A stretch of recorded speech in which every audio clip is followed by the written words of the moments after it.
Hey guys, my self Devesh Mishra and you are watching channel explain. सो आज हम शुरू करने जा रहे हैं लॉ एंड डेवलपमेंट की सीरीज का चैप्टर नंबर 3 है। ये सीरीज बीकॉम ऑनर्स और बीकॉम प्रोग्राम और जो बीए के सब्जेक्ट हैं उनके लिए भी बनाई जा रही है। सेमेस्टर 6 वाले बच्चे जिनका एग्जाम अभी आने वाला है 10-12 दिन बाद, ठीक है। और इस सीरीज को आप देख सकते हो अगर आप किसी भी सेमेस्टर से हो और आपके पास आपके सेमेस्टर में एक सब्जेक्ट होना चाहिए लॉ एंड डेवलपमेंट करके, तो ये सीरीज आप आराम से देख सकते हो, कोई आपको दिक्कत नहीं है। दिल्ली यूनिवर्सिटी में जो सब्जेक्ट है लॉ एंड डेवलपमेंट, उसकी सीरीज बनाई जा रही है। और इस सीरीज को शुरू करने से पहले आपको मैं बता दूं, अगर आपने मेरे प्रीवियस लेक्चर नहीं देखे ना, तो भाई डिस्क्रिप्शन में मैंने ऑलरेडी प्रीवियस लेक्चर डाल दिए, यानी कि चैप्टर नंबर 1 और 2 मैंने डिस्क्रिप्शन में प्लेलिस्ट का लिंक डाल दिया है, उसमें मिल जाएंगे। जाके आप वहां से एक बार प्रीवियस चैप्टर्स देख लेना जिन्होंने नहीं देखे। और एक और इम्पोर्टेंट चीज कि अगर आपको नोट्स वगैरह परचेज करने हैं लॉ एंड डेवलपमेंट बुक के, तो इस बुक के नोट्स हमने बना दिए हैं। बुक के नोट्स रेडी हैं, सारे चैप्टर्स होंगे। नोट्स का प्राइस है 150 रुपीज के अराउंड। अगर आपको नोट्स परचेज करने हैं तो उसके लिए आप कॉन्टेक्ट कर सकते हो व्हाट्सएप नंबर पर। व्हाट्सएप नंबर मैंने बोर्ड पे ही मेंशन कर दिया है, तो इस नंबर पे जाके मैसेज कर देना। डिस्क्रिप्शन में भी व्हाट्सएप नंबर डाल दिया है, तो वहां से आप कॉन्टेक्ट करके मैसेज कर सकते हो, नोट्स के प्राइस पता कर सकते हो और प्राइस पे करके पीडीएफ नोट्स हैं वो आप पे करके खरीद सकते हो। सारे चैप्टर्स होंगे 150 रुपीज के अराउंड आपको मिल जाएंगे, ठीक है। और जो बच्चे नहीं लेना चाहते तो भाई कोई दिक्कत नहीं है, कोई आफत नहीं है, आराम से वीडियो से पढ़ो, समझो और उतारो अपनी कॉपीज में, ठीक है। और जो मैं आपको समझा रहा हूँ उसको बस ध्यान से सुनना, ताकि आपको रिपीट करके ना सुनना पड़े और आपको चीजें समझ आ जाए।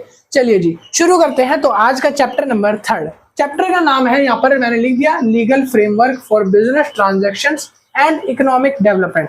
हम पढ़ रहे हैं इकोनॉमिक डेवलपमेंट, किस तरीके से एक इकोनॉमी का डेवलपमेंट होता है। अब देखो, जब इकोनॉमिक डेवलपमेंट की बात आती है ना, तब यहाँ पर कुछ कानून बनाने की बात आती है, जैसे लॉ मतलब कानून। तो कुछ कॉन्ट्रैक्ट्स ऐसे होते हैं जो कंपनी के लिए आगे ग्रोथ के लिए बहुत इंपॉर्टेंट होते हैं, ठीक है। तो ऐसे ही कॉन्ट्रैक्ट्स, ऐसे ही एग्रीमेंट्स हम आज पढ़ने वाले हैं चैप्टर नंबर 3 में। चैप्टर 3 बेसिकली डिपेंड है पूरा का पूरा कॉन्ट्रैक्ट्स पे।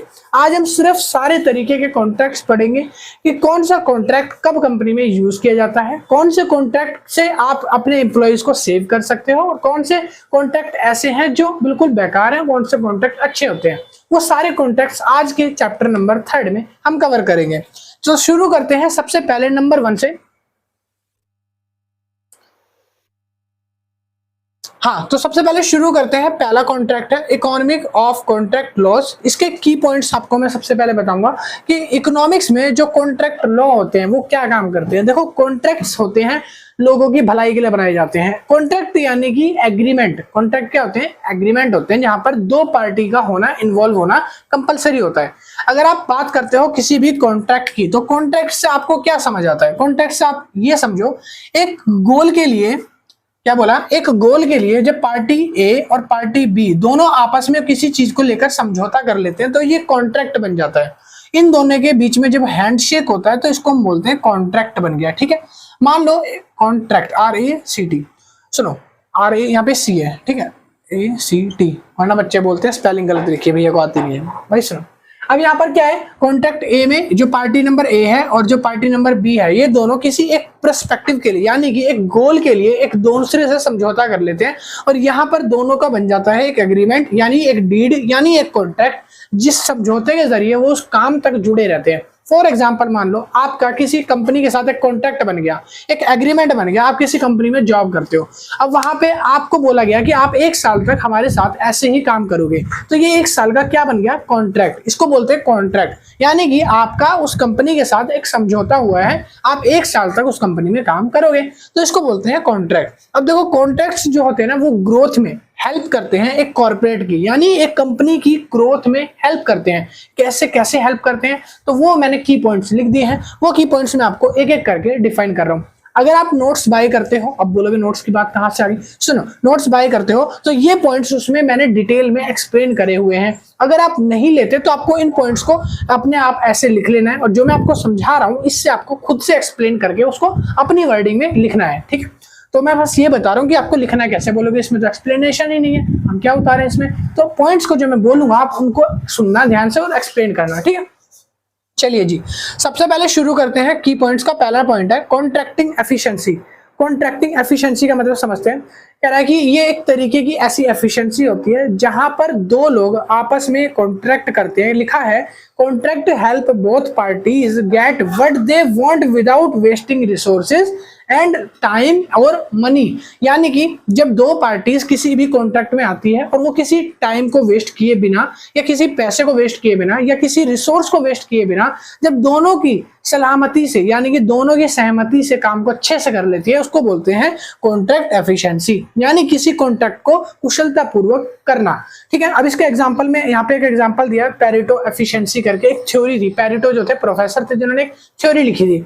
इन्होंने अपनी थ्योरी में बताया था ये एक ऐसी सिचुएशन है जहां कोई सिचुएशन वर्स नहीं होती और कोई सिचुएशन विन नहीं होती। हम दो पार्टीज के कॉन्ट्रैक्ट को एक तरह से एक सहमति से देखते हैं और दोनों के एकदम रिसोर्सेज वगैरह एक साथ प्रोवाइड करते हैं। इसका एग्जांपल अगर मैं आपको देकर समझाऊं तो आप ऐसे समझो कि दो पार्टी हैं, यानी कि दो बच्चे हैं जिन्होंने ना स्विगी पे जाकर एक पिज्जा ऑर्डर करा या पिज्जा डोमिनोज पे जाकर एक पिज्जा ऑर्डर करा है। दो बच्चों ने पिज्जा ऑर्डर करा। अब जब पिज्जा आया तो दोनों बच्चों ने उस पिज्जे को आधा आधा बांटकर खा लिया। अब इससे हुआ क्या, ना टाइम वेस्ट हुआ, बार बार दोनों की वजह से कोई डिलीवरी मैन नहीं आया, ना उनकी मनी वेस्ट हुई, ठीक है, और ना टाइम वेस्ट हुआ, ना मनी वेस्ट हुई, ना रिसोर्सेज वेस्ट हुआ। अगर एक पिज्जा मंगाया होता दोनों ने अलग अलग एक एक करके, तो हो सकता है चांसेस है कि वो पिज्जा खाते तो उनका पेट भर जाता और आधा पिज्जा फेंकने में जाता। अब इन्होंने क्या करा, एक पिज्जा मंगा लिया, दोनों ने आधा आधा खा लिया उससे। अब जब आधा आधा खा लिया तो दोनों का पेट क्या था, वो भर गया। तो यही तो बोलती है कॉन्ट्रैक्ट एफिशिएंसी, यानी कि आप किस तरीके से अपने रिसोर्सेज का अच्छे तरीके से इस्तेमाल करते हो, अपना जो टाइम है उसको बचाते हो, अपनी मनी जो है उसको सेव करते हो। ठीक है, अच्छा यहां पर अब हम बात कर लेते हैं पॉइंट नंबर 2। पॉइंट नंबर 2 है हमारा ट्रांजैक्शन कोस्ट। पॉइंट नंबर 2 है हमारा ट्रांजैक्शन कोस्ट। कह रहे हैं ट्रांजैक्शन कोस्ट क्या होती है। ट्रांजैक्शन कॉस्ट एक एक्स्ट्रा कॉस्ट होती है जो साइनिंग कॉस्ट के ऊपर ली जाती है। अब आपको ऐसा समझ नहीं आएगा, आप ऐसा समझो ये मार्कर है, ठीक है, ये मार्कर की कॉस्ट पड़ी है 20 रुपए, बट इसकी ना इंक जो है वो थोड़ी फैलती है, इसके लिए मैंने एक स्पेशल इंक मंगा के इसमें डाली है, वो इंक का प्राइस है 30 रुपए। अब आपको ये मार्कर मुझसे परचेज करना है, आपको ये मार्कर चाहिए क्योंकि आपको ये अच्छा लग रहा है। अब आप चाहते हो कि मैं ये मार्कर आपको सेल कर दूं। मैंने बोला ठीक है, आप इस मार्कर के मुझे 50 रुपए दे दो तो मैं आपको मार्कर सेल कर दूंगा। ठीक है, अब आप देखो मैं क्या चार्ज कर रहा हूं। मैंने एक तो एक्चुअल कॉस्ट लिया इस मार्कर का, यानी जो प्राइस 20 रुपए का है मार्कर का, मैं वो भी ले रहा हूं आपसे। मैंने एक्स्ट्रा कॉस्ट जो मेरी अलग से रिफिल लाने में करने में 30 रुपए गए थे इंक में, वो भी मैंने आपसे लिया। मैंने आपसे टोटल 50 रुपए का बेचा मार्कर। तो यहाँ पर ऐसी कॉस्ट होती है जो एक्स्ट्रा चार्ज करी जाती है साइनिंग कॉस्ट के ऊपर। और एक एग्जाम्पल से समझते हैं। एक आदमी है मिस्टर ए जो अपनी एक प्रॉपर्टी बेचना चाहता है, किसको, मिस्टर बी को। मिस्टर ए ने उस प्रॉपर्टी पे यानी उस लैंड के ऊपर थोड़ी सी ना बाउंड्री करवा रखी है, चारों साइड की फेंसिंग करा रखी है, मतलब फेंस लगवा रखी है, बाउंड्री करा दी ईंटों की कम से कम 8-10 फीट की। अब बाउंड्री लगवाने में पैसा लगा होगा मिस्टर ए का। अब मिस्टर बी चाहता है मैं उस लैंड को खरीदूं। मिस्टर बी जो है पूछता है ए से कि ये लैंड मेरे को कितने में दोगे। तो मिस्टर ए बोलता है कि ये लैंड ना 5 लाख की है, बट मैंने इस पे जो फेंसिंग कराई है ना उसका भी पैसा मैं आपसे लूंगा क्योंकि मेरा पैसा उसमें गया है। अब अगर आप किसी को जमीन दे रहे हो उस पर बाउंड्री करवा रखिए तो आप उसका भी तो चार्ज करोगे, जाहिर सी बात है। तो यहाँ पर साइनिंग कॉस्ट क्या है 5 लाख और एक्स्ट्रा कॉस्ट क्या है जो फेंसिंग करवाई है उस पर, यानी बाउंड्री जो कराई है घर की वो। अब बाउंड्री मान लो 2 लाख की हुई होगी तो मैं मिस्टर बी से बोलूंगा कि मिस्टर बी आप मुझे 7 लाख रुपए दीजिए अगर आपको ये बाय करनी है लैंड। क्यों, क्योंकि 5 लाख तो मेरी जमीन की कीमत है, 2 लाख जो इस पे मैंने खड़ा करवाया इमारत उसकी कीमत है, तो 7 लाख रुपए हुए ना। तो इसको बोलते हैं ट्रांजैक्शन कॉस्ट, यानी कि एक्स्ट्रा कॉस्ट जब आप किसी भी चीज पर देते हो। तीसरा आ जाता है थर्ड पॉइंट जिसका नाम है इनकम्प्लीट कॉन्ट्रैक्ट। इनकम्प्लीट नाम से पता चल रहा है जो पूरे नहीं होते। ठीक है, देखो यहाँ पे लिखा है जो कॉन्ट्रैक्ट किसी भी पॉजिटिव सिचुएशन के दौरान पॉसिबल नहीं होते इन फ्यूचर में कंप्लीट होने के लिए, उन कॉन्ट्रैक्ट्स को हम बोलते हैं कि वो इनकम्प्लीट कॉन्ट्रैक्ट्स होते हैं। ऐसे कॉन्ट्रैक्ट जिनको इन फ्यूचर में ये माना जाता है कि ये कॉन्ट्रैक्ट जो है कंप्लीट नहीं हो सकते हैं, उन कॉन्ट्रैक्ट को इनकम्प्लीट कॉन्ट्रैक्ट बोला जाता है। ठीक है, अब इसका एग्जांपल लेके समझते हैं। एक एग्जांपल आप समझ लो कि मान लो आपने कोई कॉन्ट्रैक्ट लिया 2-3 साल का कि मैं इस इमारत को बनाकर खड़ा करूंगा, यानी इस बिल्डिंग को बनाकर खड़ा करूंगा। हुआ ये कि 1 साल बाद ना कोई बड़ा वायरस आ गया, जैसे कोरोना वगैरह आ गया, वैसे आना नहीं चाहिए बट मैं आपको एग्जांपल दे रहा हूँ, कोई बड़ा वायरस आ गया जिसकी वजह से गवर्नमेंट ने ये रेगुलेशन बना दिया, पॉलिसी बना दी कि आप साल भर तक घर के अंदर रहोगे, कोई भी साल भर के दौरान घर से बाहर निकला तो उस पर पूरा सख्ती से कार्रवाई करी जाएगी। तब आप क्या कर सकते हो, आपका कॉन्ट्रैक्ट 3 साल का है, 3 साल बाद आपको पैसा रिटर्न करना पड़ेगा अगर आपने कॉन्ट्रैक्ट पूरा नहीं करा। तो ऐसी सिचुएशन जो हमने फ्यूचर में एक्सपेक्ट नहीं करी थी, जो फ्यूचर में हमने सोची नहीं थी कि ऐसा भी कुछ हो सकता है, उस कॉन्ट्रैक्ट को हम बोलते हैं यहाँ पर इनकम्प्लीट कॉन्ट्रैक्ट, जहां पर हमारा एक कॉन्ट्रैक्ट वॉइड हो जाता है, यानी कंप्लीट नहीं हो पाता। ठीक है, अच्छा जी, अगला पॉइंट आ जाता है यहाँ पर रिस्क एलोकेशन। देखो रिस्क एलोकेशन का मतलब यहाँ पर बताया सिंपल सा, एक कॉन्ट्रैक्ट जो हेल्प करता है रिस्क को बियर करने में, समथिंग गोज रॉन्ग, जब कुछ गलत हो रहा हो तब उसको रिस्क बियर करने में हेल्प करता है। सिंपल से एक एग्जांपल लेके समझते हैं, यहाँ पर भी एक एग्जांपल है, मैं हाँ एग्जांपल इसलिए दे रहा हूँ ताकि आपको एग्जांपल की लैंग्वेज थोड़ा जल्दी समझ आता है। ठीक है, अगर आप बोलोगे मत दो तो भाई नहीं देंगे, बट अगर मुझे लगता है ऐसे समझाने से आपको जल्दी आएगा तो मैं समझा रहा हूँ। ठीक है, तो इसका एग्जांपल है, parties try to assign risk to a person who can handle them best. कह रहा है पार्टी ऐसे पर्सनों को असाइन करती है, ऐसे टास्क फोर्स असाइन करती है जिसको इजीली अटेन किया जा सके। अटेन मतलब होता है कि किसी को लिया जा सके। ठीक है, अब यहाँ पे मान लो एक कंपनी है, एक बाइक राइडर है जो रोड पे तेज की स्पीड में बाइक भगा रहा था, कैसे, केयरलेस होके तेज स्पीड में बाइक भगा रहा था 120 की स्पीड में, और उसका एक्सीडेंट हो जाता है और बाइक गिर के टूट-फूट हो जाती है। अब वो इंश्योरेंस कंपनी से क्लेम करता है कि मुझे मेरी बाइक का रिकवरी चाहिए। अब इंश्योरेंस कंपनी जो है सारा डैमेज नहीं भरती, इंश्योरेंस कंपनी क्या करती है, वो पॉसिबल रिस्क कैसे हुआ, ये एक्सीडेंट कैसे हुआ, उसके पॉसिबल चेक करती है, पॉसिबिलिटी कि अगर ये जानबूझकर किया गया है तो हम इसके पैसे नहीं देंगे। क्योंकि कॉन्ट्रैक्ट का नाम क्या है, रिस्क एलोकेशन, यानी कि रिस्क को कोलैब करना, बांटना। ठीक है, सारी रिस्क कंपनी नहीं बियर करेगी। तो कंपनी क्या बोलती है, अगर रिस्क जानबूझकर आपके तेज बाइक चलाने से हुई है, यानी आपका एक्सीडेंट तेज जानबूझ के चला रहे थे तो हुई है, तो हम आपको रिस्क नहीं देंगे, यानी कि पूरा पैसा तो नहीं देंगे, कुछ अमाउंट जो है हम आपको दे देंगे क्योंकि आपका नुकसान हुआ है।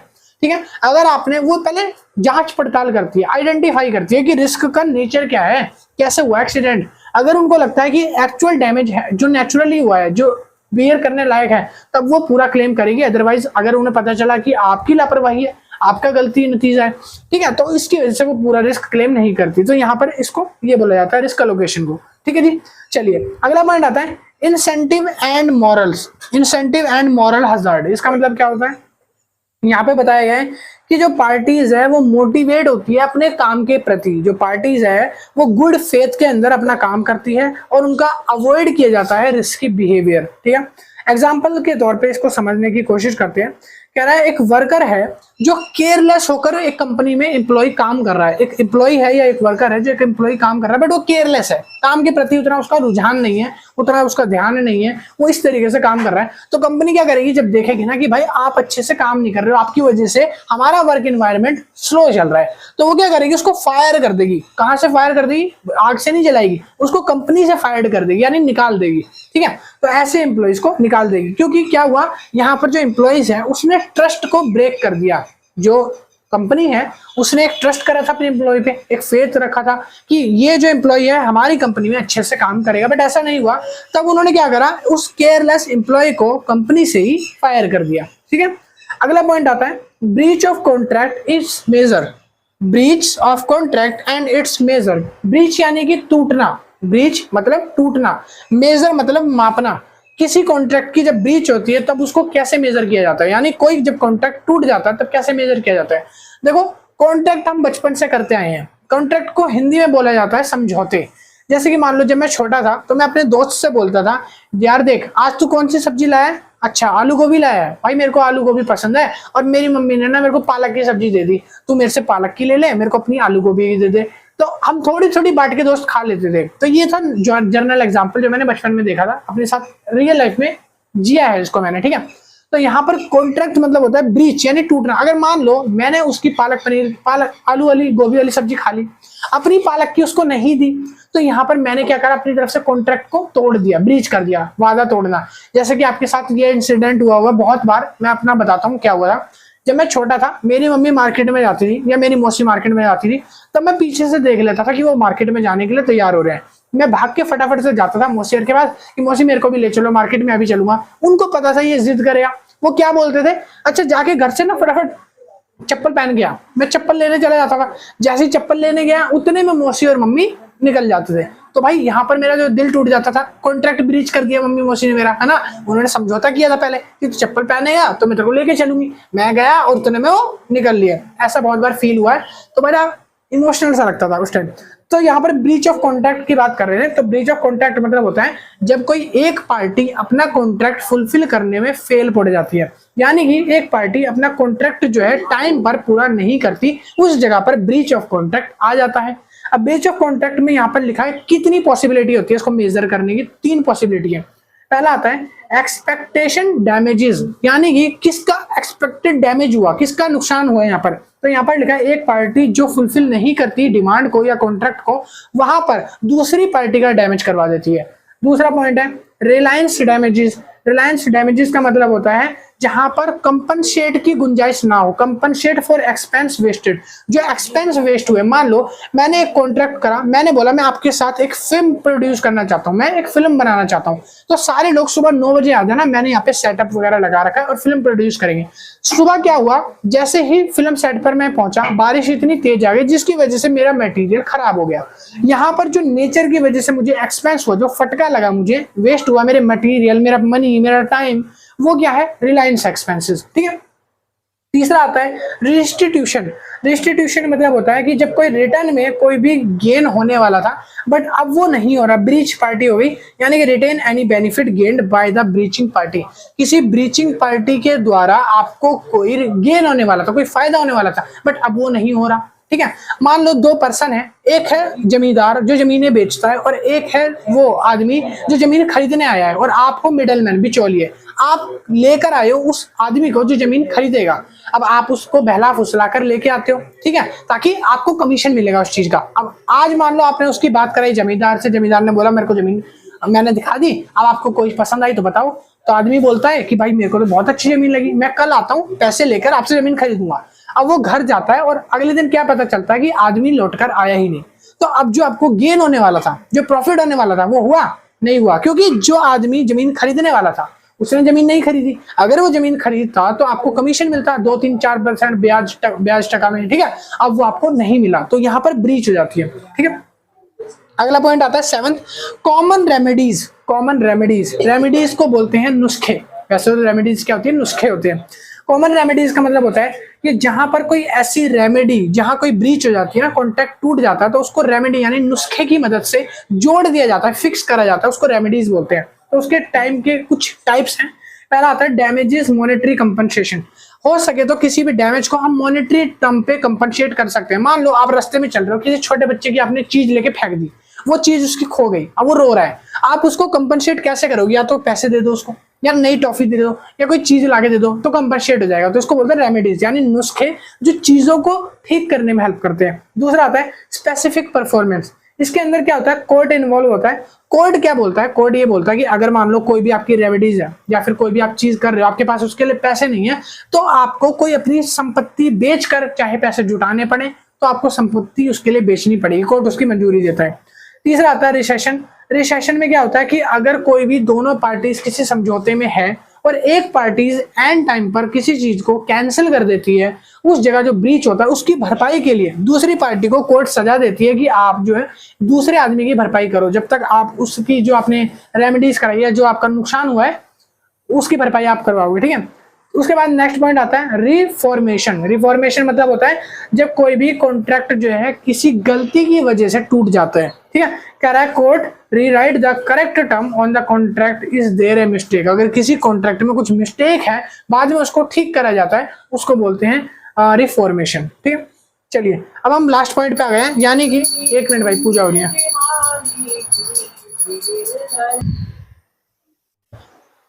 भाई, पूजा खत्म हो गई है, चलिए शुरू। हाँ, तो अभी मैं बताने वाला हूँ आपको स्पेसिफिक परफॉर्मेंस क्या होती है। स्पेसिफिक परफॉर्मेंस का मतलब ये होता है जहां पर जब परफॉर्मेंस होती है और कॉन्ट्रैक्ट बनाया जाता है दो पार्टीज के बीच में, एक पार्टी दूसरे पार्टी का नुकसान करवा देती है और उसकी भरपाई नहीं करती, तब जो कोर्ट में केस जाता है वो स्पेसिफिक परफॉर्मेंस के अंडर आता है। कोर्ट बोलती है जिस बंदे ने नुकसान करवाया है अब आपको इस नुकसान की भरपाई करनी पड़ेगी। कोर्ट बोलती है कि अब आप क्या करोगे इसकी भरपाई के लिए, वो आप मुझे बताओ। तो बंदा बोलता है कि मेरे पास एक पेंटिंग है 100 करोड़ की, मैं उसको सेल करके इसकी भरपाई कर सकता हूँ, क्या मुझे सेल करनी चाहिए? तो उसको ऐसा लगता है कि कोर्ट उसको मना कर देगा कि नहीं सेल करनी चाहिए, बट कोर्ट का जजमेंट आता है कि भाई आपको सेल करनी पड़ेगी क्योंकि भरपाई तो करवानी है। तो इसको बोलते हैं स्पेशल परफॉर्मेंस, जहां पर आपकी स्पेशल टास्क फोर्स जो होती है वो हेल्प करती है आपको न्याय दिलाने में। ठीक है, अगला पॉइंट आता है उसके बाद। ये पॉइंट हमारे पूरे कंप्लीट हो गए हैं। सेकंड हम टॉपिक पढ़ने वाले हैं structure of a legal contracts. Legal contracts का स्ट्रक्चर जो है वो क्या होता है? तो पहला लिखा है यहाँ पर प्रीमेबल। प्रीमेबल का मतलब होता है describe the party and general aim to agreement couples of sentences.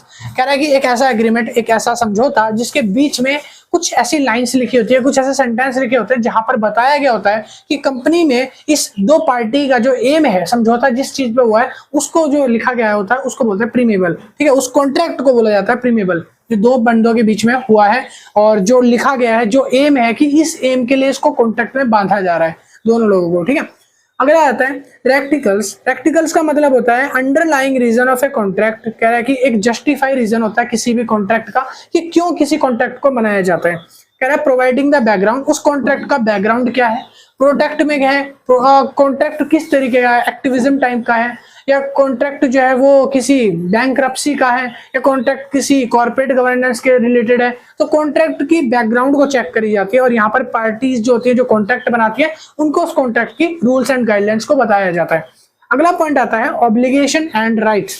Obligation क्या होता है? ऑब्लिगेशन मतलब होता है जहां पर कंपनी कॉन्ट्रैक्ट के अंदर सारी वो ड्यूटीज वगैरह मेंशन कर देती है कि कॉन्ट्रैक्ट के अंदर आपने इस चीज पर साइन किया था, ये सारी आपकी ड्यूटीज है, इन सारे एग्रीमेंट्स की इन सारी ड्यूटीज को आपको फुलफिल करना है।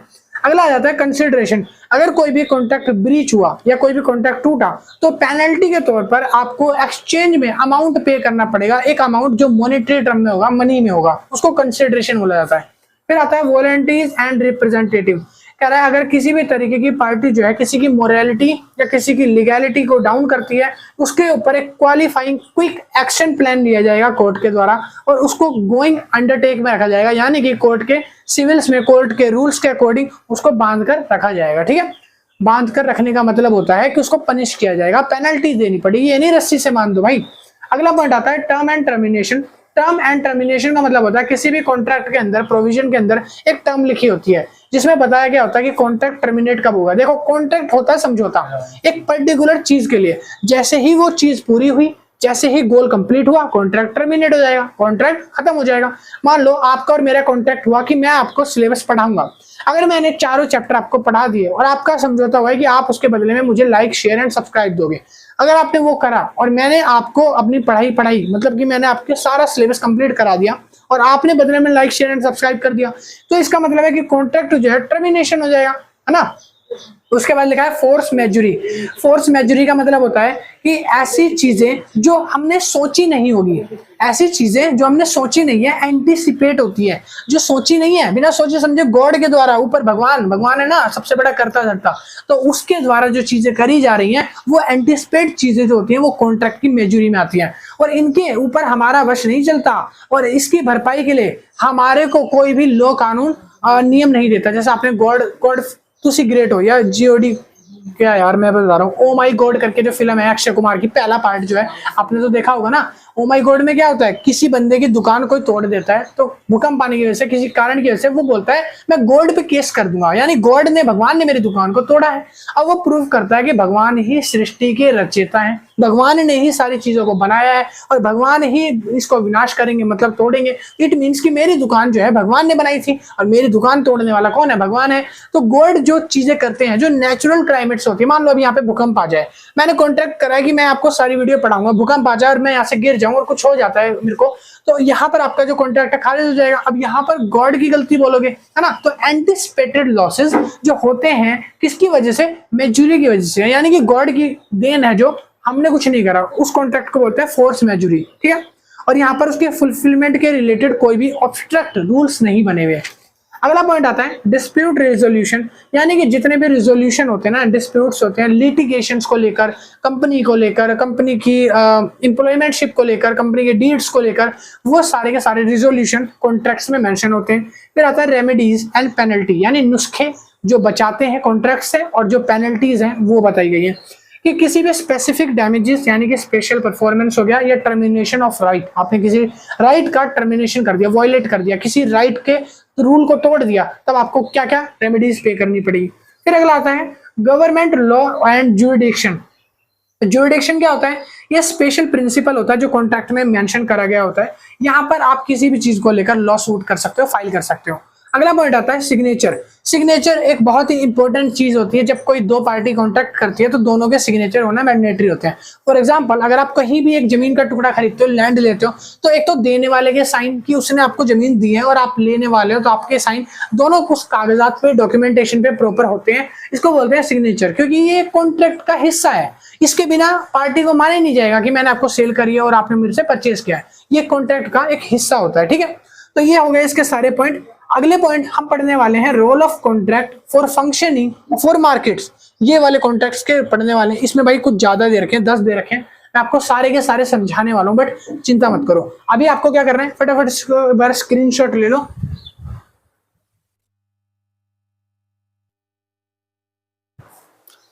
चलिए फिर शुरू करते हैं रोल ऑफ कॉन्ट्रैक्ट्स, ठीक है। तो रोल ऑफ कॉन्ट्रैक्ट्स में हम पढ़ेंगे कि इसमें कौन कौन से रोल होते हैं कॉन्ट्रैक्ट के मार्केट को लेकर। जितनी भी मार्केट्स होती हैं, मार्केट में यानी कि जो बिजनेस होते हैं, जो कॉर्पोरेट कंपनियां हैं, उनको स्मूथ रन कराने के लिए, मतलब कि प्यार से चलाने के लिए जो कॉन्ट्रैक्ट बनाए जाते हैं ना, उस कॉन्ट्रैक्ट को हम बोलते हैं role of contract in market, ठीक है। तो ये 10 तरीके के कॉन्ट्रैक्ट होते हैं किसी बिजनेस को स्मूथ रन कराने के लिए। तो हम लाइन से शुरू से एक एक करके प्यार से सीखेंगे सारे कॉन्ट्रैक्ट। तो पहला कॉन्ट्रैक्ट क्या है? पहला कॉन्ट्रैक्ट क्या है? पहला कॉन्ट्रैक्ट है प्रमोटिंग ट्रेड। ट्रेड क्या होता है? आपने ट्रेड समझा? ट्रेड वर्ड का जो मतलब है, इसका मतलब क्या होता है? ट्रेड। ट्रेड का मतलब होता है कोई भी ऐसा गुड या कोई भी ऐसी सर्विसेज जिसको परचेज किया जा रहा है, यानी बाय किया जा रहा है या सेल किया जा रहा है, वो होता है ट्रेड। ट्रेड मतलब आप कुछ चीजों को बेच रहे हो या कुछ चीजों को खरीद रहे हो। कुछ मतलब होता है, हर किसी वस्तु से बात हो रही है मेरी, मतलब कि ट्रेड मतलब आप अगर किसी चीज को बेच रहे हो या किसी चीज को खरीद रहे हो, उसमें डीलिंग कर रहे हो, खरीदना बेचना लगा रहे हो, लगातार कंटिन्यूअस प्रोसेस चल रहा है, तो उसको ट्रेड बोलेंगे। तो यहाँ पर वही लिखा है कि ऐसे लोग जो बिजनेस में डीलिंग करते हैं, जो चीजों को बेचते हैं या खरीदते हैं, ठीक है, इन लोगों को प्रमोटिंग ट्रेड में रखा गया है। यहाँ पे लिखा है they clearly define will be deliver when और द व्हाट्स प्राइस, कि आपने कोई चीज अगर किसी को बेची तो क्या बेची और कितने प्राइस पर उसको बेचा, ये हो गया। या कोई भी एक्सपेक्टेड कॉन्ट्रैक्ट जो आपके और आपके पार्टनर के बीच में हुआ है, आपने कुछ चीज को बेची है या खरीदी है। फॉर एग्जांपल, अमेज़न से अगर आप कुछ ऑर्डर करते हो या फ्लिपकार्ट से आप कुछ ऑर्डर करते हो, तो आपने एक कॉन्ट्रैक्ट में बंध गए हो, आप और एक शॉपकीपर एक कॉन्ट्रैक्ट में बंध गया कि आपने उसकी पेमेंट कर दी। अब वो जो है लायबिलिटी उसके ऊपर आ गई है कि वो आपको वो गुड्स या वो सर्विसेज जो आपके पे करी गई है, उसको वो आपके घर तक सुरक्षित पहुंचाएगा, ठीक है। यहाँ पर एग्जाम्पल के तौर पर लिखा है A company sign a contract with a supplier to deliver 100 units of goods each month. एक कंपनी ने कॉन्ट्रैक्ट करा एक सप्लायर के साथ कि आप हर महीने मुझे 1000 यूनिट जो है, यानी कि 1000 यूनिट जो है वो गुड्स को डिलीवर करोगे पर मंथ, हर महीने। कह रहा था regular supply help to business operate smoothly. और ये जो रेगुलर सप्लाई है, ये जो कॉन्ट्रैक्ट हुआ है, ये किस लिए हुआ है? बिजनेस को स्मूथली रन करवाने के लिए। इसको बोलते हैं ट्रेड प्रमोशन। दूसरा पॉइंट आ जाता है lower transaction cost, lowering transaction cost, lowering transaction cost. कह रहा है कि इस जगह पर हम ये देखते हैं कि ट्रांजैक्शन की कॉस्ट कैसे रिड्यूस हो सकती है, मनी कैसे घट सकती है, एफर्ट कैसे कम हो सकता है, डील्स कैसे ज्यादा आ सकती हैं, और टाइम कैसे कम हो सकता है। तो मैंने क्या क्या चीजें बताया? टाइम, मनी, रिसोर्सेज, इन सबको तो कर दो कम, और जो डील्स हैं वो हो जाए ज्यादा, ठीक है। मतलब ये कम टाइम में ज्यादा से ज्यादा डील्स हो जाए, कम मनी में ज्यादा से ज्यादा डील्स हो जाए, और कम रिसोर्सेज में ज्यादा से ज्यादा डील्स हो जाए, ठीक है। तो इसको बोलते हैं लोअरिंग ट्रांजैक्शन कॉस्ट। इससे बनता है ट्रांजैक्शन कॉस्ट लोअर। तो यहाँ पर क्या लिखा है कि नेगोशिएशन होता है, एक स्टैंडर्ड फिक्स कर दिया गया है। कुछ ऐप होते हैं जैसे स्विगी है, जोमेटो है, इनके ऊपर क्या होता है कि 10-10 मिनट में, आधे घंटे में डिलीवरी कर रहे हैं, लिखा रहता है 10 मिनट्स डिलीवरी, ब्लिंकिट वगैरह पे, ठीक है। स्टे होम मतलब कि घर तक पूरा 10 मिनट में डिलीवरी हो जाएगी। काफी बार कुछ ऐसे कंसिक्वेंस हो जाते हैं जहाँ डिलीवरी लेट हो जाती है, ठीक है। तो इनको क्या करना है, लोअरिंग कॉस्ट इसी तरीके से करनी है कि ज्यादा से ज्यादा लोगों को बेनिफिट दे सके। एग्जाम्पल समझते हैं, कोई भी ऑनलाइन प्लेटफॉर्म जहां पे आप कुछ चीजों को सेल करते हो या कुछ चीजों को मंगाते हो जो कि क्विक और इजी वे में, जैसे रैपिडो, जैसे कि स्विगी, ठीक है, जोमेटो, तो ये क्या करते हैं 10-12 मिनट में खाना आपका पहुंचा देते हैं घर तक, या जो काम आपने बोला उसको टास्क को कर देते हैं। तो यहाँ पे लोग इसीलिए इनको बढ़ावा देते हैं, इससे क्या होगा, इकोनॉमिक बूस्ट होगा, ठीक है। अगला पॉइंट आता है रिड्यूसिंग अनसर्टेनिटी। अनसर्टेनिटी मतलब जो आपने सर्टेन नहीं करी, आपने सोची नहीं होगी। अगर आपने कोई चीज सोची नहीं है तो वो अनसर्टेनिटी है, यानी कि अनसर्टेनिटी, जो चीजें सोची नहीं है उसको, रिस्क को कम कर दो।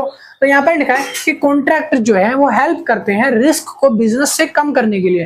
तो पहला लिखा है कि कुछ ऐसी कंडीशंस होती है जहां पर कुछ समथिंग रॉन्ग हो जाता है, ठीक है, something wrong, Kajal you can't understand, ठीक है, या राहुल यू कांट अंडरस्टैंड, मतलब कि कुछ चीजें ऐसी गलत सलत हो जाती है बिजनेस में जो हमको ठीक करनी होती है, वो रिस्क मिटिगेशन करना होता है। लिखा था makes business relationship predictable and secure. हमको एक ऐसा बिजनेस बनाना चाहिए जो इन फ्यूचर थोड़ा सा प्रेडिक्ट कर सके, जो फ्यूचर में सोच सके कि आगे क्या रोल आने वाले हैं, क्या चेंजेस आने वाले हैं, क्या अपडेशन आने वाला है, ताकि हम आज उस पर काम कर सकें, ठीक है। तो ऐसे गुड्स या सर्विसेज को बनाना।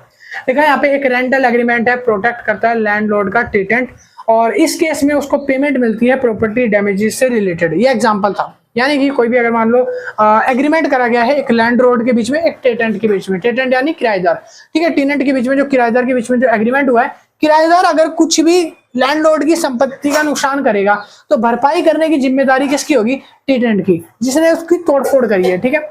अगला पॉइंट आने से पहले भाई थोड़े सा ना अभी शोर होएगा, तो इसलिए अभी क्या करते हैं, थोड़े शांत हो जाते हैं, अभी कराते हैं।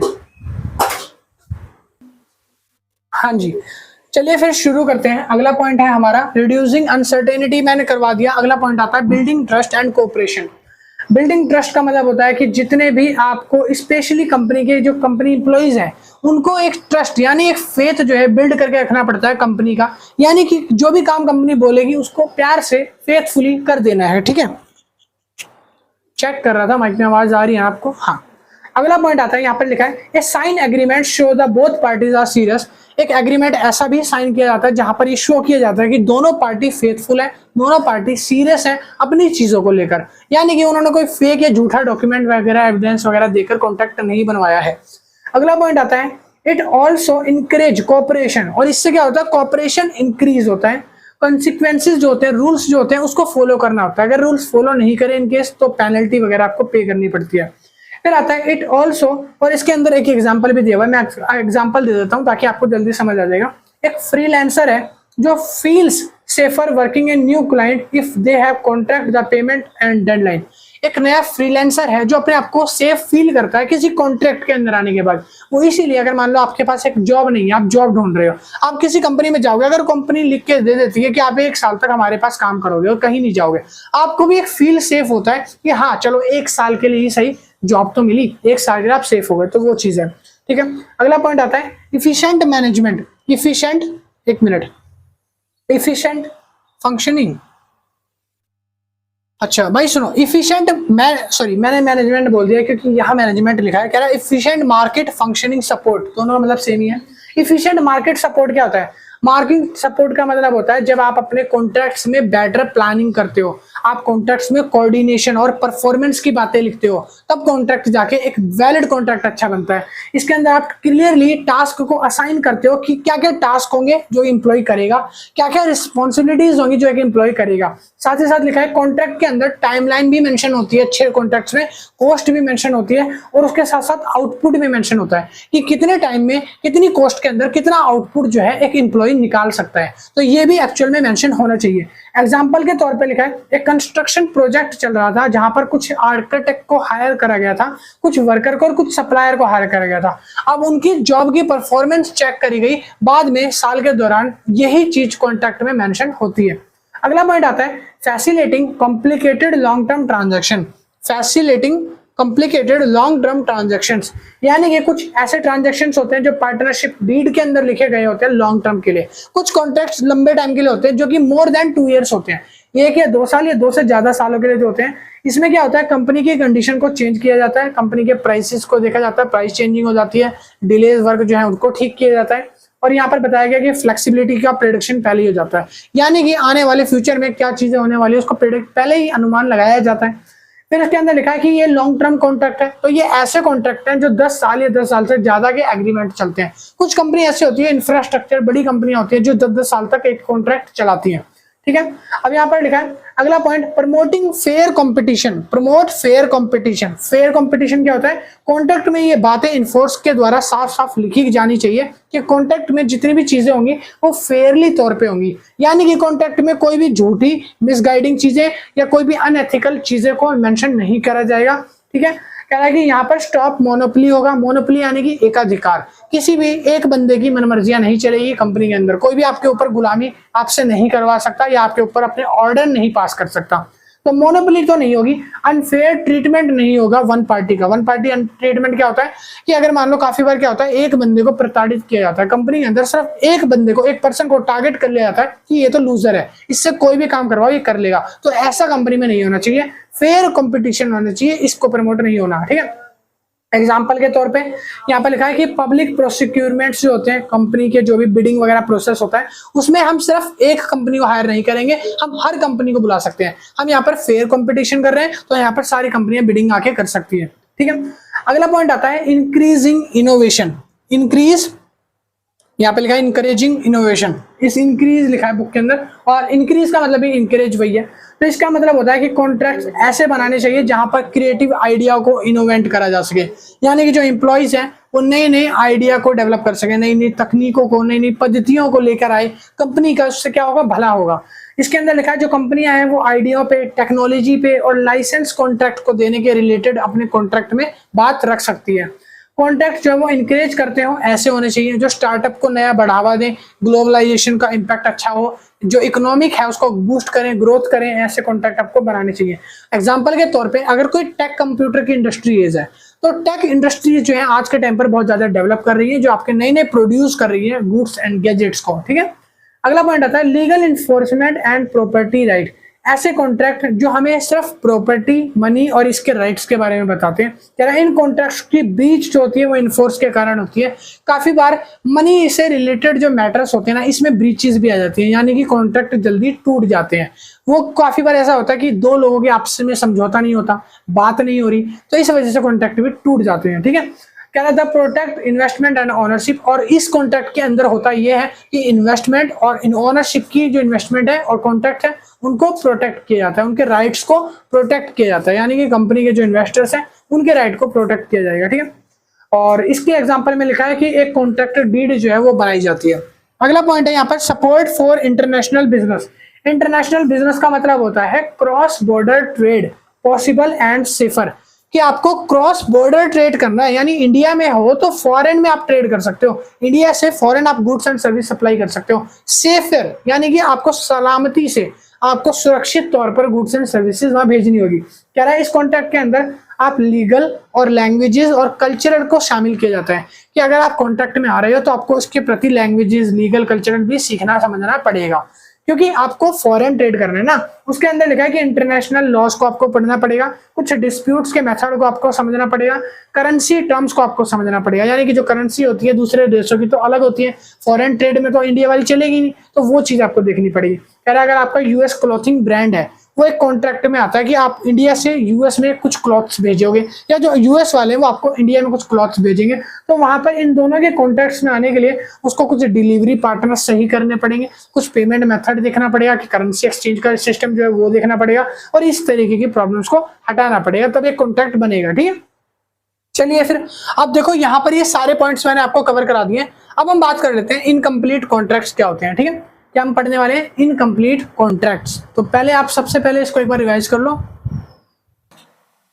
तो नेक्स्ट पॉइंट आता है, अगला पॉइंट हम आ चुके हैं इनकम्प्लीट कॉन्ट्रैक्ट्स के ऊपर। जैसे मैंने अभी आपको बताया, भाई इनकम्प्लीट का मतलब क्या समझते हो? इनकम्प्लीट यानी अधूरा, कोई काम है जो पूरा नहीं हुआ है। और इनकम्प्लीट कॉन्ट्रैक्ट से क्या समझते हो कि ऐसे कॉन्ट्रैक्ट जो अधूरे हैं, जिनमें चीजों को सही तरीके से भरा नहीं गया, जो सही तरीके से बनाए नहीं गए हैं। फॉर एग्जाम्पल अगर मान लो मैं बोलता हूँ कि मेरे को एक टीचर की जरूरत है जो मैं अपने यूट्यूब चैनल पर पढ़वा सकूं, जिससे जो अच्छा खासा पढ़ाना जिसको आता हो।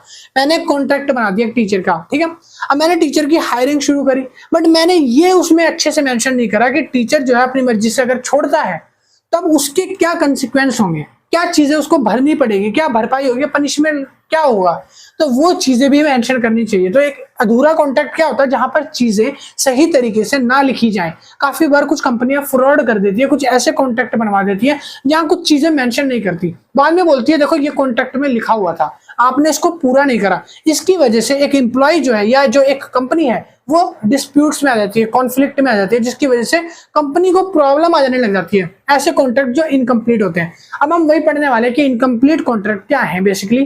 तो इनकम्प्लीट कॉन्ट्रैक्ट ऐसे कॉन्ट्रैक्ट होते हैं जहां पर सारी चीजों को सही तरीके से एवरीथिंग डिटेल्स में एक्सप्लेन नहीं किया गया होता कॉन्ट्रैक्ट के अंदर। फिर लिखा है ऐसे कॉन्ट्रैक्ट जहां पर एक इम्पॉसिबल होता है फ्यूचर को प्रिडिक्ट करना।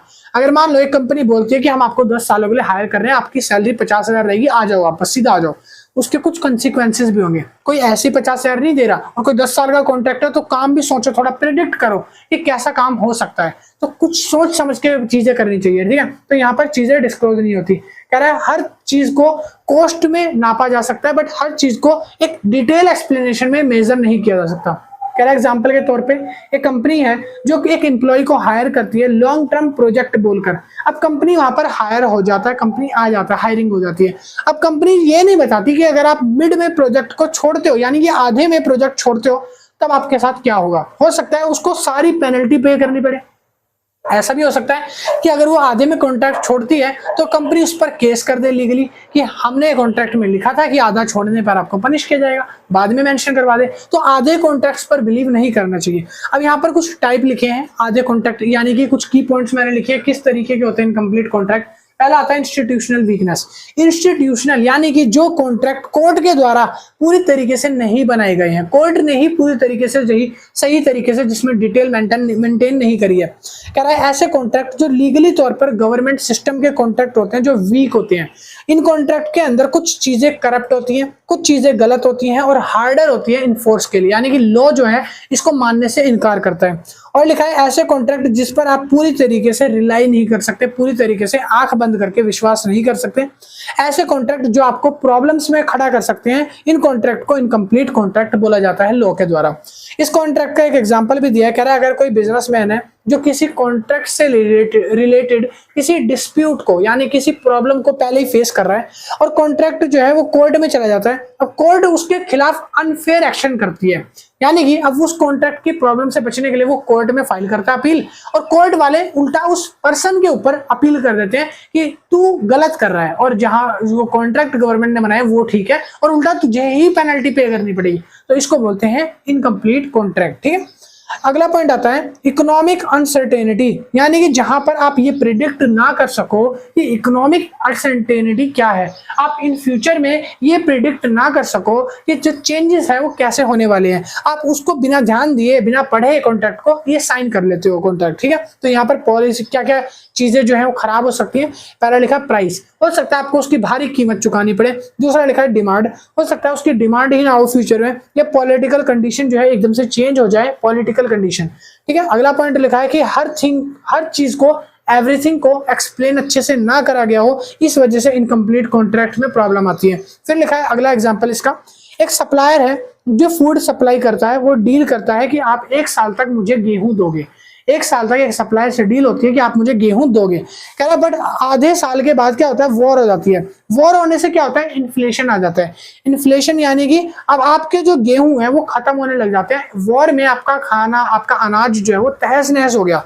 अब आपने जो कॉन्ट्रैक्ट करा था वो तो अब रिस्क में आ गया। अब आप उस बंदे को जिससे आपने साल के लिए डील करी गेहूं देने की, अब उसको गेहूं कैसे पहुंचाओगे, आपके पास तो खुद गेहूं थोड़ा सा बचा है, वॉर के कारण गेहूं सारा लूट गया, गेहूं जो है खराब हो गया, सारा मिट्टी में मल गया, ठीक है। तो ये कॉन्ट्रैक्ट रिस्क होती है।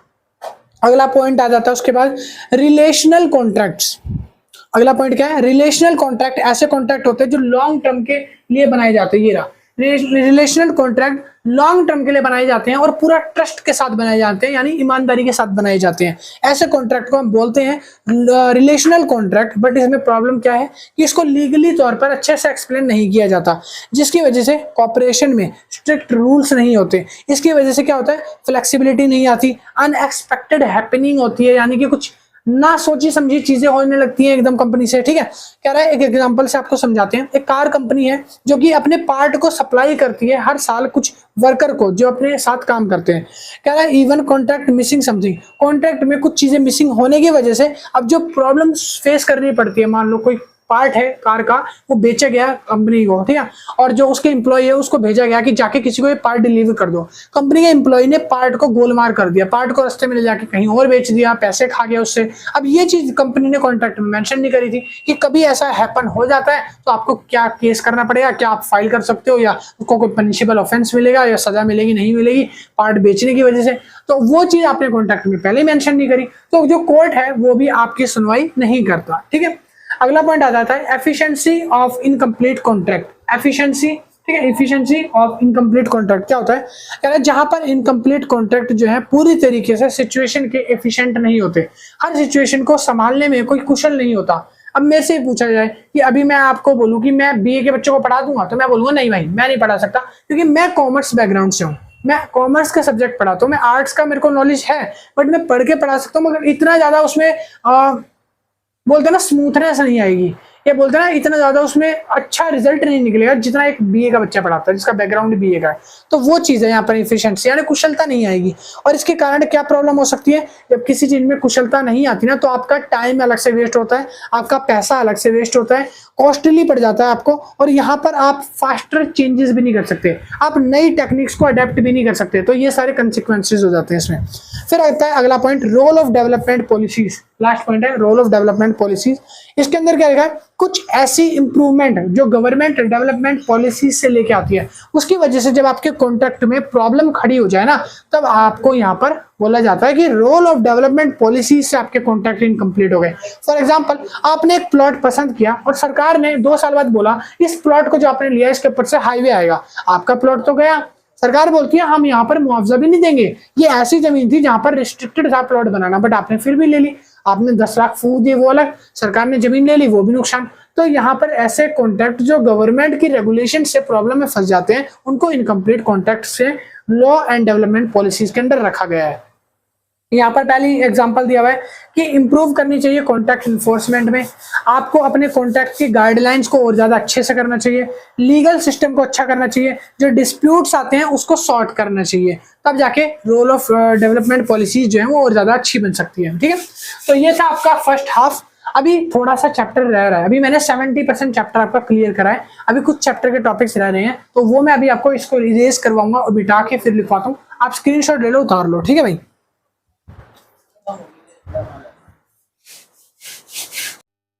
चलिए शुरू करते हैं फिर अगला टॉपिक। आगे हम पढ़ने जा रहे हैं, अगला पॉइंट है इफिशिएंट कॉन्ट्रैक्ट क्या होते हैं। इफिशिएंट कॉन्ट्रैक्ट यानी कि वो कॉन्ट्रैक्ट जो बिजनेस को ऑपरेट करने में हेल्प करते हैं, कुछ ऐसे कॉन्ट्रैक्ट जो फेथ जीतने में हेल्प करते हैं किसी एम्प्लॉइज की, वो कॉन्ट्रैक्ट जो किसी भी बिजनेस के अंदर वैलिड माने जाते हैं, यानी किसी बिजनेस को ऑपरेट करने के लिए, स्मूथ रन कराने के लिए यूजफुल होते हैं। तो ऐसे कॉन्ट्रैक्ट को बोलते हैं इफिशिएंट कॉन्ट्रैक्ट। डेफिनेशन में लिखा है इफिशिएंट कॉन्ट्रैक्ट ऐसे कॉन्ट्रैक्ट होते हैं जो 2 पार्टीज के बीच में एक कोऑर्डिनेशन बना देते हैं, एक तालमेल बना देते हैं कि दोनों पार्टीज एक दूसरे के कॉन्ट्रैक्ट के बिहाफ पर अच्छे से काम को करने के लिए, मैनेज करने के लिए खड़ी रहती है, ठीक है। हाँ, तो आगे लिखा है इसके अंदर, इस कॉन्ट्रैक्ट के अंदर क्या क्या चीजें शामिल है। तो पहला इस कॉन्ट्रैक्ट में आता है टाइम सेविंग, यानी कि टाइम को किस तरीके से सेव किया जाए। दूसरा इस कॉन्ट्रैक्ट के अंदर आता है रिड्यूस कॉस्ट, किसी भी तरीके की अनवांटेड या अनएथिकल कॉस्ट को कम से कम करा जा सके। तीसरा आता है इंकरेज करती है गुड बिहेवियर को, एक एम्प्लॉय के बीच में, एक मैनेजमेंट टीम के बीच में, एक डायरेक्टर के बीच में एक अच्छा कोऑर्डिनेशन होना चाहिए। फिर लिखा है अडेप्टिंग करती है नए नए चेंजेस को, जो कंपनी है वो नए चेंजेस को भी अडेप्ट करती है। इसके मैं एक एक करके आपको सारे पॉइंट्स मैंने यहाँ मेंशन कर दिए हैं, तो ये 4-5 पॉइंट है जो मैं आपको बताने जा रहा हूँ। पहला पॉइंट आता है सबसे पहला ये वाला, allocation of resources and responsibility. Allocation होता है बंटवारा करना, बांट देना शक्तियों का, रिस्पॉन्सिबिलिटी का, ड्यूटीज का। यहाँ पे आपको बताया गया कि क्लियरली कि क्या काम किसको करना है और कौन सा काम किससे करवाना है। इसको इजीली हम कंपनी में इस तरीके से बांट देते हैं ताकि काम इजीली हो सके। इससे होता ही है कि आपके टास्क में मनी मटेरियल जो है टाइम पर यूज होता है, मनी आपकी सफिशिएंट यूज होती है, आपके जो प्रॉपर्टी राइट्स हैं या जो आपके लोगों के राइट्स होते हैं उसके हनन नहीं होते। हनन यानी कि उसका मिसगाइड नहीं होता, राइट्स को आप नहीं तोड़ सकते, आपकी वायलेंट नहीं होती पॉलिसीज वगैरह। फिर आता है कि जो भी ड्यूटीज है उसको कंफ्यूजन कम होती है, जो भी ड्यूटीज जिसको सौंप दी गई है, आपको जो ड्यूटीज अथॉरिटी ने दी है, जो भी आपको पावर दी है, आप उससे अपना काम करते हो, आप दूसरे के काम में इंटरफेयर नहीं करते हो। ठीक है, अगला पॉइंट आता है इसके बाद second, incentive alignment. Incentive alignment का मतलब होता है हर किसी को मोटिवेट करना। इंसेंटिव यानी कि किसी एक पार्टी को जो कि डिमोटिवेट हो रही है तो उसको मोटिवेट करने के लिए क्या कर सकती है कंपनी, तो कंपनी उसको रिवॉर्ड दे सकती है, कंपनी उसको अच्छी शाबाशी दे सकती है, कंपनी उसको प्रमोशन करा सकती है। तो कंपनी ऐसे कुछ टास्क करती है जिससे कंपनी के जो एम्प्लॉइज हैं उनका मोटिवेशन जो है बढ़ता रहे। तो कंपनी ऐसे टास्क जो करती है इसको गुड जॉब भी बोला जाता है। अब इसमें क्या क्या होता है, पहला होता है बोनस, पेनल्टीज और रिवॉर्ड, इनकरेज डिसऑनेस्टी और honesty, speed, quality and work. अगर आपकी स्पीड अच्छी है, क्वालिटी अच्छी है, वर्क अच्छा है, आप ऑनेस्टी से काम कर रहे हो, ईमानदारी से काम कर रहे हो, तो कंपनी आपकी इंप्लॉय हो सकता है सैलरी बढ़ा दे, आपको रिवॉर्ड दे दे। आपको अगर मान लो आप गंदा काम कर रहे हो या आप केयरलेस होकर काम कर रहे हो, कोई नुकसान कर रहे हो, तो आपको कंपनी जो है पेनल्टी या पनिश भी कर ही सकती है। अगला पॉइंट आता है कंपनी जो है आपके बेनिफिट्स को देखती है कि आप जो बेनिफिट्स कंपनी को करवा रहे हो या जो आप जो गोल अचीव में हेल्प कर रहे हो, अगर वो अच्छे हैं तो कंपनी आपको रिवॉर्ड दे देगी। तो यहाँ पर एग्जांपल के तौर पे लिखा है कि अगर कोई डिलीवरी पर्सन है जो टाइम पर डिलीवरी कर दे रहा है और कंपनी से उसकी शिकायत नहीं आ रही है, लोगों से उसकी शिकायत नहीं आ रही है और अच्छे रेटिंग रिव्यू ला रहा है, तब कंपनी क्या करती है, उसको बोनस दे देती है, उसको मोटिवेट करने के लिए। ठीक है, और अगर मान लो वो खराब काम कर रहा है, केयरलेस है, तो कंपनी उसको पनिश भी करती है। तीसरा पॉइंट आता है फ्लेक्सिबिलिटी एंड अडेप्टेबिलिटी। कंपनी जो होती है वो ऐसी होती है जो चीजों को जल्दी अडेप्ट कर सके, यानी कि चेंजेस को अडेप्ट कर सके। अगर मान लो कोई भी चेंज हो रहा है कंपनी में, इन फ्यूचर पता चलता है कि कोई भी ऐसा कोरोना या पैंडेमिक कुछ ऐसा आने वाला है, कुछ ऐसा वायरस आने वाला है जिसकी वजह से हमारी कंपनी डाउन जा सकती है।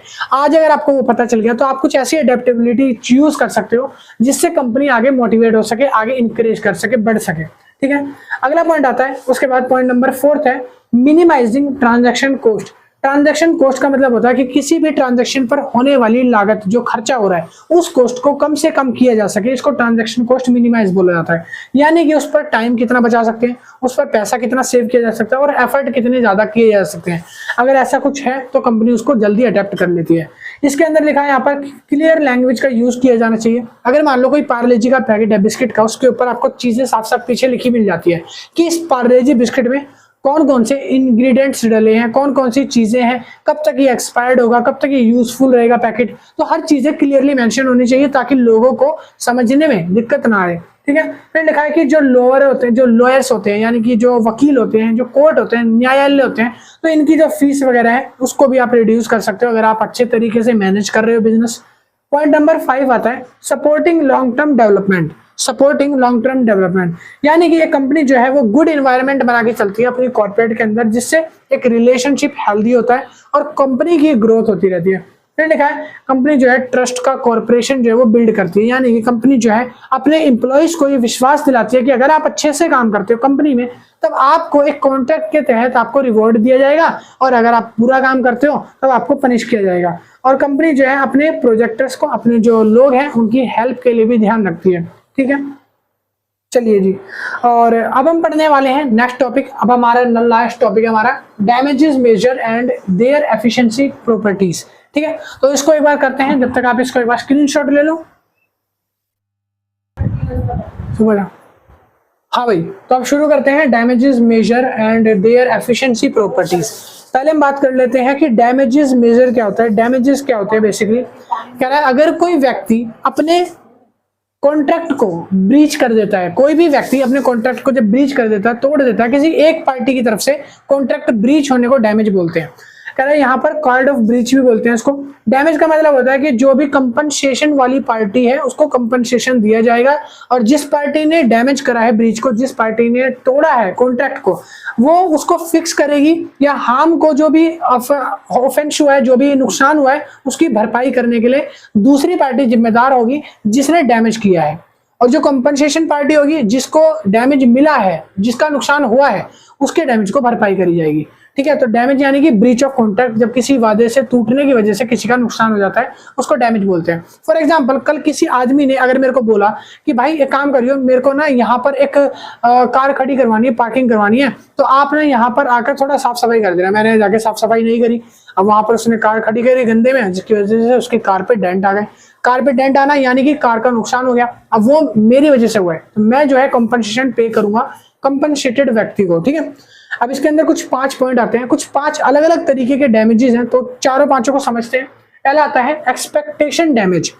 एक्सपेक्टेशन का मतलब होता है these damage aim to put injury party the position would have to be in is the contract had been completed properly।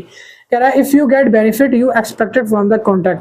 कह रहा है कि अगर आपने किसी भी कॉन्ट्रैक्ट से, किसी भी पार्टी से कोई भी कॉन्ट्रैक्ट करा और आपने गलत तरीके से कॉन्ट्रैक्ट करा और उसका फेथ तोड़ दिया, उसका एम तोड़ दिया, जो वो करना चाहता था, पहले आपने कॉन्ट्रैक्ट में हाँ करा, बाद में एंड टाइम पे मुकर गए, तो ये जो कॉन्ट्रैक्ट कैंसिल होता है इसको बोलते हैं एक्सपेक्टेशन डैमेजेस। एग्जाम्पल के तौर पर कह रहा है कि if you are suppose earn 1000 for a deal, कह रहा है आप एक डील से $1000 कमाते हो और दूसरा पार्टी जो है वो बैक हो जाती है, मतलब कि अपना पैर पीछे खींच लेती है, हाथ पीछे खींच लेती है कि मैं इस डील में इन्वॉल्व नहीं हूं, जिसकी वजह से आपको फायदा होने जा रहा था, वही व्यक्ति पीछे हाथ खींच लेता है कि मैं नहीं आ रहा इस कॉन्ट्रैक्ट में।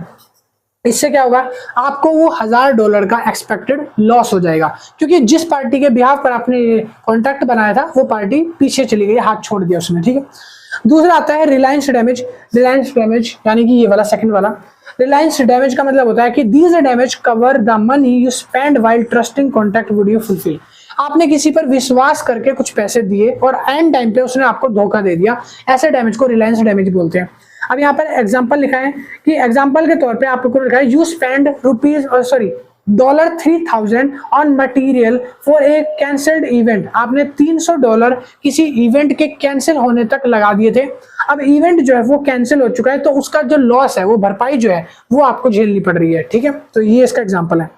तीसरा पॉइंट आता है रेस्टिट्यूशन डैमेज। कह रहा है these are mean to return any benefit breach party gained unfairly. कह रहा है कि एक ऐसा डैमेज है जहां पर किसी भी तरीके का अनफेयरली गेन होता है, या फिर कोई भी ना सोचा समझा फायदा बोल सकते हो, ना सोचा समझा फायदा होने वाला था बट वो अब ब्रीच हो गया कॉन्ट्रैक्ट। सॉरी भाई, कॉल मत किया करो, आज तीसरा दिन है, मेरे को ये बताते हुए बीच में कॉल कर देते हैं बच्चे नोट्स के लिए, मैसेज कर दिया करो, ठीक है। अब लिंक टूट जाता है ना। तो यहाँ पर तीसरा डैमेजेस है, यहाँ पर मैंने बताया कि तीसरे में हम किसी पर ना सोचा समझा विश्वास करने की वजह से, या कोई भी बोल सकते हैं ना सोचा समझा फायदा एकदम से हो जाता है और उसको लेकर अगर कोई डैमेज हो जाएगा तो उसको रिस्टिट्यूशन डैमेज बोलते हैं। कह रहा है इसका मतलब होता है the goal is to stop one party unjustified profit. कोई भी ऐसा प्रॉफिट हो जाना जो कि अनजस्टिफाई है, बट एंड टाइम पर वो कॉन्ट्रैक्ट एकदम से खत्म हो जाता है और आपका कॉन्ट्रैक्ट जो होने वाला था, जो फायदा होने वाला था, वो खत्म हो जाता है। एग्जाम्पल के तौर पर लिखा है इफ समवन पेड यू $500, अगर आपको कोई $500 पे कर रहा है किसी काम के लिए, बट आपने वो काम नहीं करा, तब आपको वो $500 उसको रिटर्न करने पड़ेंगे। फॉर एग्जांपल, अगर मैंने बोला कि मैं आपको नोट्स दूंगा, आप नोट्स के लिए कांटेक्ट करो, आप कांटेक्ट करते हो, आप 300-400 रुपए मेरे नोट्स के लिए पे कर देते हो 4-5 सब्जेक्ट के लिए, मैंने आपको नोट्स नहीं भेजे, तो आप क्या बोलोगे, मेरे रिफंड कर दो। आपने नोट्स नहीं भेजे, कॉन्ट्रैक्ट जो था वो कैंसिल हो गया, इसको हम बोलते हैं रिस्टिट्यूशन डैमेज। समझ आया। अगला पॉइंट आता है लिक्विडेटेड डैमेज। लिक्विडेटेड डैमेज एक प्री एग्रीड डैमेज है रिटन इनटू द कॉन्ट्रैक्ट से how much one party must be पे डील द ब्रेक। कह रहा है कि एक पार्टी कितना पैसा पे करेगी जब वो कोई डील को कैंसिल करती है, या किसी भी डैमेज की भरपाई कितनी करनी पड़ेगी अगर वो पहले से ही किसी पार्टी का अग्रीमेंट करके तोड़ देती है। रिटर्न एग्रीमेंट की बात हो रही है। कह रहा है एक कॉन्ट्रैक्टर से if delivery is late the seller will pay $200 there is a liquidate damage. कह रहा है ये एक लिक्विडेट डैमेज है। एग्जांपल दिया था, समझो क्या एग्जांपल है। एक कॉन्ट्रैक्टर ने बोला कि आप ये माल मेरे घर तक छोड़ आओ, अगर आप लेट होते हो तो मैं $200 आपकी सैलरी में से काट लूंगा। तो यहाँ पर अगर आप लेट हो गए तो आपकी सैलरी से $200 कट जाएंगे। तो ये क्या है, एक रिटर्न डैमेज है, एक पहले ही बताया हुआ डैमेज है कि एकदम से नहीं आया, ये पहले आपको अवेयर कर दिया, उसने बता दिया है कि अगर आप लेट हुए, आपने माल गलती से दूसरे घर पहुंचा दिया या लेट पहुंचाया, तो आपकी सैलरी से $200 काटे जाएंगे। इस डैमेज को लिक्विडेट डैमेज बोलते हैं, जो पहले से ही बता के करा जाए, ठीक है। और अगला लिखा है efficiency in law and development. Efficiency law and development में कैसी है, तो जो डैमेज बिग रोल निभाते हैं, जो डैमेज बड़े हो जाते हैं किसी भी इफिशिएंट फेलियर की वजह से, पूरी तरीके से कुशलता काम ना करने की वजह से जो डेवलपमेंट नहीं हो पाता, जो डैमेज आ जाते हैं, उस डैमेज को बोलते हैं बिल्ड ट्रस्ट डैमेज जो होता है वो होता है, और वो ब्रेक हो जाता है, आपका जो ट्रस्ट होता है वो ब्रेक हो जाता है बड़ा, ठीक है।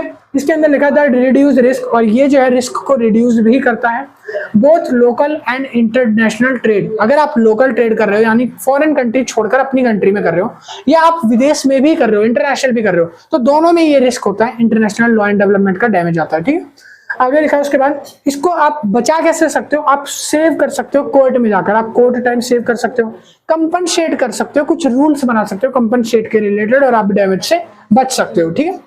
तो ये था आपका पूरा चैप्टर, और लास्ट वाला डेवलपमेंट का प्रोसेस मैंने बता दिया, और यहाँ पर आपके सारे टॉपिक्स डैमेज के ये वाले खत्म हो गए, और ये आपके चैप्टर का ये वाला टॉपिक लास्ट टॉपिक है। नहीं यकीन होता तो बुक खोल के आराम से देख सकते हो। आपका चैप्टर नंबर 3 आज यहाँ पर कंप्लीट हो गया है। आई होप वीडियो आपको पसंद आई होगी, सारी चीजें क्लियर हो गई होंगी, पूरा कॉन्टेक्ट हमने अच्छे से समझा, और आपको हर चीज एक्सप्लेन मैंने इजीली कर दी, अच्छे तरीके से आपको समझ आया होगा। अब वीडियो पसंद आई तो लाइक करना, शेयर करना, सब्सक्राइब करना।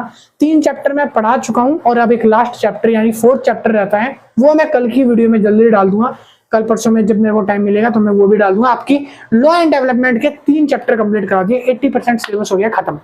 और आप लोग जानते हो आपको क्या करना है। अगर आपको नोट्स बाय करने हैं तो आप कांटेक्ट कर सकते हो व्हाट्सएप नंबर पर, जो कि मैंने यहाँ मेंशन कर दिया। इस नंबर पे प्राइस 150 रुपीज के अराउंड है। नोट्स में सारे चैप्टर को एक्सप्लेन कर रखा है अच्छे तरीके से, और नोट्स जो है वो मिनिमम 30 पेजेस के अराउंड है, ज्यादा पेज आपको नहीं पढ़ने।